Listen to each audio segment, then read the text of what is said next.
One cold winter evening, I returned home from a walk in the hills, and I found that all the doors and windows in my hermitage had blown open.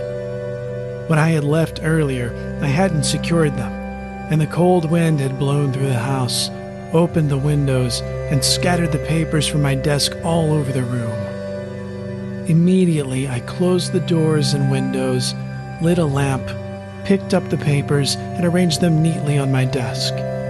Then I started a fire in the fireplace, and soon the crackling logs brought warmth back to the room. Thich Nhat Hanh.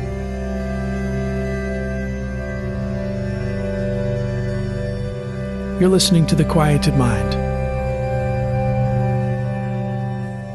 But as I was about to begin this episode, I found myself feeling tired, stressed out, and depressed. There are things happening in the political system right now where I live that affect so many people, my family included, in frightening ways that cause me to be very concerned for the future. And although one main tenet of Zen and meditation is to live in the present, concern about the future is often rooted in things that are happening right now. And so I found myself feeling helpless and hopeless, believing there was nothing I could do to change the course of things. And yet, in the midst of this desperation, I decided to stop. I stopped ruminating on these things that are beyond my control, and I even stopped the production of the episode you're listening to right now. My closet has been a mess for months. Actually, it's been in a state of chaos for the better part of 2 years. Things that were quickly and carelessly thrown into random boxes, bags, and Rubbermaid totes as my family and I moved into our current home have been chucked in there and remained untouched except for a generous coating of dust. The clothes that were hanging in the closet, much of which didn't even fit anymore, were hanging at weird angles due to the chaotic position of all the junk that had never found a suitable home. So I systematically went from the right side of my closet to the left side. I identified old shirts and pants that didn't fit and put them into a Target bag for donation. I pulled out what sometimes seemed like ancient artifacts from another lifetime and either found another location for them or threw them away. I also cleaned out a corner of my office space that had accumulated various instrument cases, old photos, a ton of dust, and other random items, and relocated most of those things. And by the end of it, my closet was much better organized, and a few of the bulkier items from the closet found a new home in the once cluttered corner of my office. And the added benefit of all this was I actually felt better.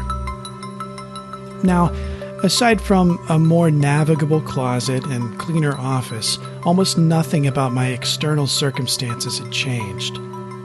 But in turning my focus from the wind outside to what was happening in my own house, I was able to restore a sense of order and bring warmth back to the room. So, for those of you who are listening to this and facing external conditions that are causing apprehension and stress, I want to offer this meditative practice as something you can add to your Zen toolkit. Find a way in your own life to close the windows and doors, light a lamp, pick up the papers, and arrange them neatly on your desk.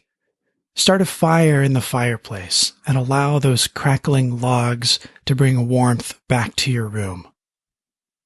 For you, this could be a room or a closet in disarray like my situation. It could be a car that needs washing or a bathroom that needs a good cleaning. Maybe you need to mow the lawn or do the dishes. Find that thing. Stop everything else. Turn your focus to that one thing and do it, one step at a time. This isn't so much about getting chores done, although that's an added benefit. It's about stopping the wind of your thoughts, returning to the here and now, and entering a state of mindfulness. Thich Nhat Hanh said that there are 2 ways to wash the dishes. The first, he said, is to wash the dishes in order to have clean dishes, and the second is to wash the dishes in order to wash the dishes. He explains further by saying, quote, "If while washing the dishes we think only of the cup of tea that awaits us, thus hurrying to get the dishes out of the way as if they were a nuisance, then we are not washing the dishes to wash the dishes. What's more, we are not alive during the time we are washing the dishes. In fact, we are completely incapable of realizing the miracle of life while standing at the sink. If we can't wash the dishes, the chances are we won't be able to drink our tea either.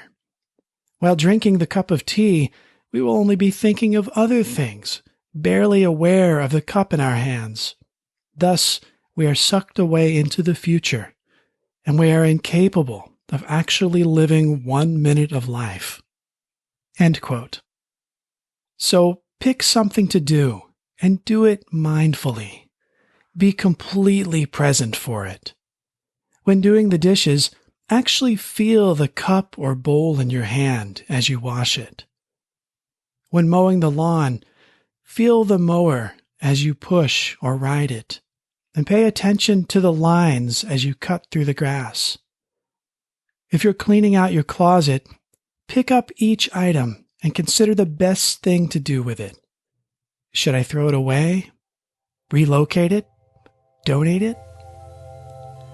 We may not be able to change everything at once, but most of the time, we can change one thing in the here and now. And that may just be the best way to start. Thank you for joining me. Until we meet again, may you be safe, may you be happy, and may you be free.